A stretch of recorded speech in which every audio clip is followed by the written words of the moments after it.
Hello guys, may i-unboxing ako dahil ito, matagal ko nang pinapangarap na to.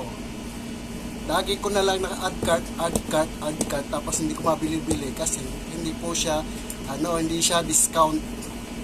Ngayong nag-discount na siya, yun, kinuha ko na siya. Kung deserve ba ito sa akin o hindi. Kaya thank you Namshi. Sana naman Namshi. Kasi pag umuwi ako ng Pilipinas, sasabihin ng kapatid ko, yan na naman sapatos mo. Wala na ba iba? Kawawa ka naman, parang wala ka sapatos. Tapos nung umuwi ako last February, yung sapatos nung